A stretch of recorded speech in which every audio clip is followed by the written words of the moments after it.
Abuse. He got drunk, then jumped behind the wheel of his pickup truck and plowed down 4 people in a drunken haze. Death. How is that punishment in any form for killing 4 people? Manhunts. But authorities say he's gone missing after failing to check in with his probation officer. Today we'll tell the story of a teenager that was able to avoid jail time for his heinous crimes, with one of the most bizarre defenses of all time, leading to international attention. And the craziest part is, the slap on the wrist still didn't stop the bad behavior. This is the story of the Affluenza Teen. Born in a Dallas/Fort Worth suburb in 1997 to a family of immense wealth, Ethan Couch's parents, Fred and Tanya, had come from a world where a family's perceived responsibility was to shield their children from consequences at all costs. Ethan's father, Fred, had an upbringing that almost certainly influenced his own parenting style years later. At 13, Fred not only was allowed to drink, but when he decided to start driving himself to school, again at only 13, the principal of his private school tried to kick him out. Upon receiving the news, Fred's father tried to outright buy the school to keep his son from getting expelled. Later in life, Fred, who had started a successful sheet metal business, had built an extravagant fortune for himself and his family. If someone were to claim that Fred enabled the bad behavior of his son Ethan, that would be a massive understatement. Although Ethan's father claimed in later depositions that he never taught his son that wealth means you can play by a different set of rules, a DWI arrest in 1992 cast doubts on his worldview, with Fred telling the arresting officer at the time that, "I make more in a day than you make in a year." Ethan's father had a long rap sheet with over 23 incidents in Johnson County police records starting in 1989, detailing crimes such as theft by check and criminal mischief, with all cases being dismissed. Ethan's mother Tanya was also arrested as well for reckless driving after using her own car to force others off the road. Although only 16, Ethan's parents had moved into a giant mansion that local news stations described as more of a compound than a home, and had given their old house to Ethan as a gift, allowing him to live with no supervision, free to party and do basically whatever he wanted. If you were to say he was free to break all the rules, you'd have to establish that he had any rules to begin with. And so on June 15th, 2013, 16-year-old Ethan Couch can be seen on Walmart surveillance stealing a case of beer, and then jumping into his brand new red F-250. About an hour after the beer theft, a woman had pulled over her stalled SUV onto the side of the road. 2 citizens who lived nearby came to assist, as did a local youth pastor. Around this time, only a quarter of a mile away, Ethan and his friends were having a ruckus party back at the teenager's house, full of alcohol and drugs, when one of the people in attendance said she wanted to make a trip to a convenience store. Ethan, who by now was incredibly intoxicated, packed himself and 7 of his friends into his truck and barreled down the street. 6 of them rode in the cab and 2 laid down in the flatbed part of the truck, with none of them wearing seatbelts. Although he was far too drunk to safely operate a vehicle, he was speeding at around 70 miles per hour in a 40 zone. According to friends in deposition testimony, this was far from the first time Ethan had driven drunk. His parents had allowed him to start drinking at the age of 13, as well as driving, with his best friend stating that he had personally been with Ethan, who had driven drunk at least 3 other times in the past. Couch driving past the scene of the broken down SUV was in no condition to avoid the townsfolk, with his motor skills still impaired from the Valium, marijuana, and various other drugs in his system. On top of this, he had a blood alcohol content at least 3 times higher than the legal limit for adults at 0.24%, causing him to lose control over the truck, sideswiping the stalled SUV, and then plowing through 4 people, whose bodies flew hundreds of feet from the force of impact, before slamming into the back of the youth minister's truck and flipping over. That night, 4 people lost their lives, with an additional 9 injured, including several that were in Couch's truck, as none of them had been wearing seatbelts, making a total of 13 victims. Shortly after the accident, bystanders began helping victims out of vehicles and calling for emergency services. About a quarter of a mile down the road, someone found Ethan passed out, lying down in a ditch. The relatively uninjured teen, who had been able to free himself from the overturned vehicle, had drunkenly attempted to flee the scene instead of helping others, but being too intoxicated to get very far, simply fell asleep. I kept saying, "Hey, what's your name? What's your name?" He'd say, "What's your name?" And he said, "Hey man, I'm Ethan, I can get you out of all this." Due to the unspeakable tragedy, coupled with the fact that it involved underage drinking, the press quickly caught wind of the story, and it became a national headline. With Ethan's blood alcohol content being measured so high above the legal limit even 3 hours after the incident, it can only be surmised how drunk he truly was when plowing into the crowd. One of the most tragic elements was that the very next day after the crash was Father's Day. Eric Boyles, whose family and daughter had both died in the accident, having been hit directly by Ethan's truck, spoke about the immense loss he felt. Yeah, I found these packages where my Father's Day cards had been filled out, and my Father's Day gifts were there. As you can imagine, Ethan was soon arrested and charged with 4 counts of intoxication manslaughter and 2 counts of intoxication assault. Being a minor, the sentencing would be far more lenient, as the juvenile justice system in the United States places a much higher priority on rehabilitation as opposed to punishment. Because Ethan pled guilty, court proceedings went directly to sentencing. For the hearings, Ethan's rebellious long hair and tank top was replaced with a clean-cut, innocent look complete with a nice button-up shirt. Ethan's parents spared no expense on their son's defense, hiring not just a good defense lawyer, but an entire defense team of attorneys and experts, including a prominent psychologist, Dick Miller, whose testimony would bring more fame and notoriety to this case than anyone could have predicted. Although prosecutors were seeking to put Ethan behind bars for at least 20 years, they were thrown a curveball that no one was expecting. During the hearing, Dr. Miller made a strong recommendation for treatment rather than punishment, citing an unrecognized condition called affluenza, stating that he was too rich, too spoiled, and too irresponsible to understand the consequences of his actions. And as puzzling as this defense seemed, it actually worked, causing this case to skyrocket to the top of news sites across the world, as the spoiled young man appeared to get a slap on the wrist with the defense of being too rich. We'll learn more about this after a brief word from our sponsor.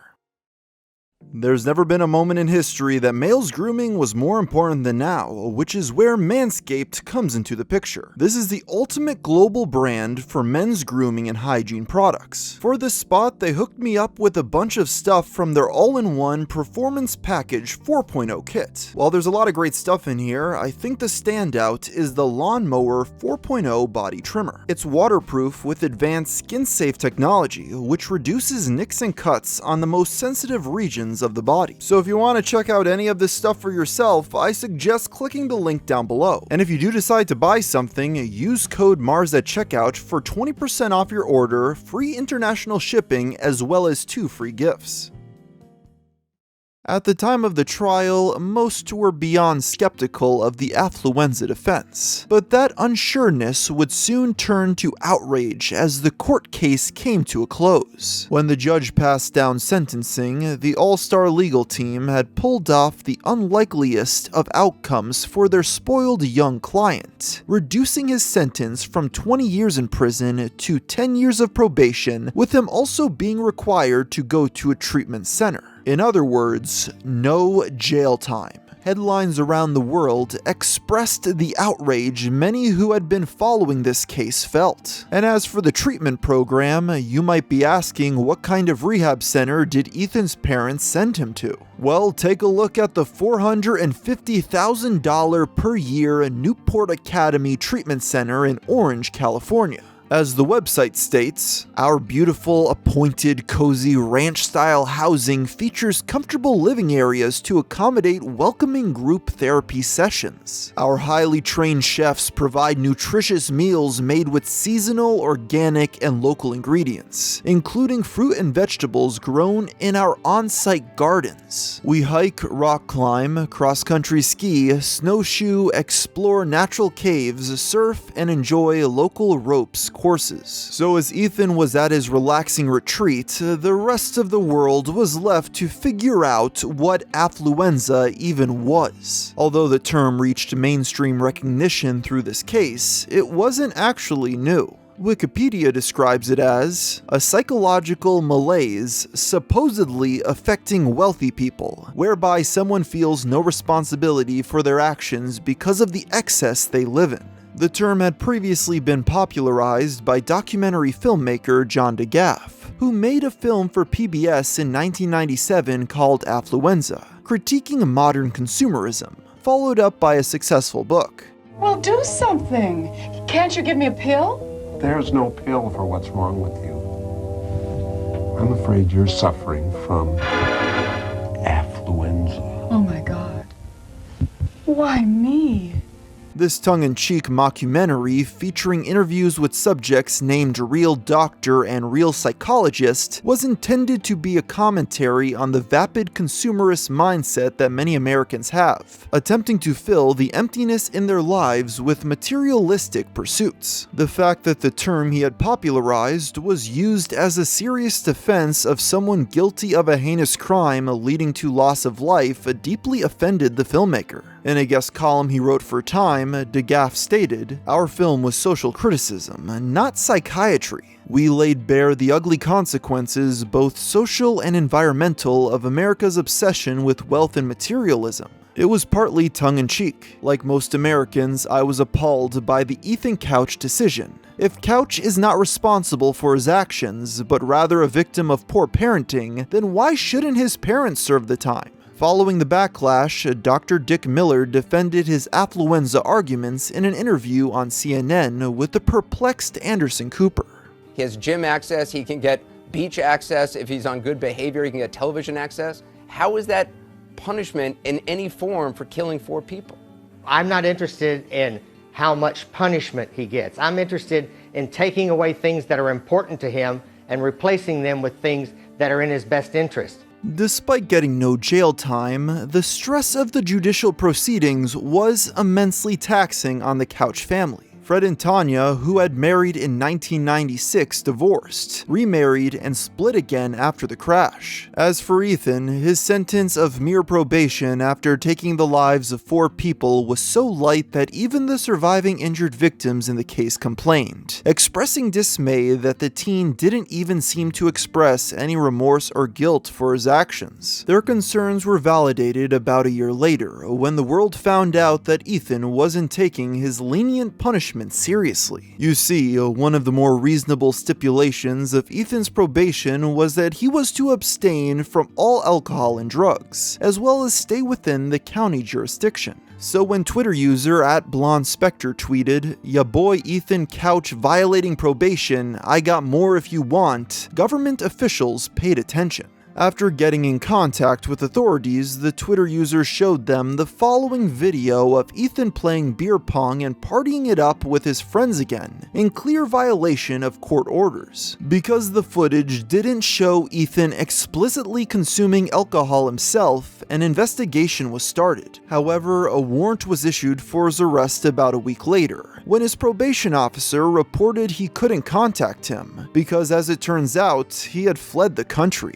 Little did they know at the time that Tanya, Ethan's mother, had gathered up her baby boy and fled with him to Mexico, renting an apartment and only leaving at night to get groceries and necessities. Ethan, on the other hand, had racked up a tab in excess of $1,000 at one of El Chapo's favorite strip clubs called Harem, reportedly boozing it up and paying for lap dances. Both having changed their appearance, with Ethan dyeing his hair and goatee dark brown, the mother and son duo had apparently planned to stay indefinitely, with them even throwing a small going-away party for themselves with friends before fleeing the law. Unfortunately for them, the Mexican government was not a fan of the Affluenza Teen either, and helped the US with their manhunt, and soon enough his hideout was discovered and the duo were placed under arrest. Although Ethan won a delay in his extradition, his mother was hastily sent to Los Angeles where she was arrested for hindering the apprehension of a felon, with bail set initially to $1 million, though it was reduced to $75,000 once she was back in Texas. Ethan was eventually extradited back to the US and was transferred to the adult justice system. The judge then sentenced him to 4 consecutive 6-month sentences in prison for each of the victims who had died. This was not the end of the downfall of this rich family though.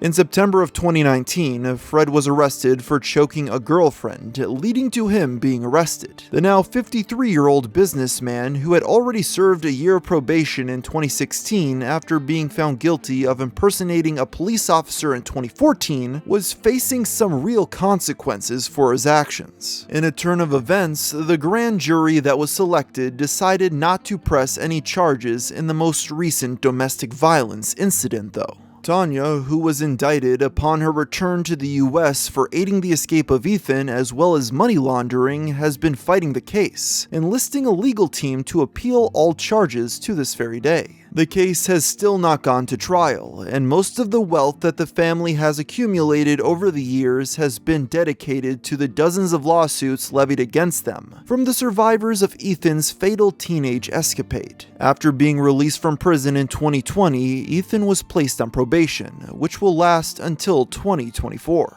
He must wear an ankle bracelet, abstain from drugs and alcohol, is not permitted to drive, and all around leads a miserable life. It doesn't seem likely that he learned any kind of lesson from all of this either, bluntly telling police, "Thanks for ruining my life," when he was charged after his escape to Mexico. He was arrested again in 2020, shortly after being released when his arm monitor detected THC in his system, though county officials say it turned out to be a false positive. That didn't stop the former district attorney who prosecuted his original case from speaking his mind, while simultaneously summing up Ethan's story in general, stating, "It's just more of the same.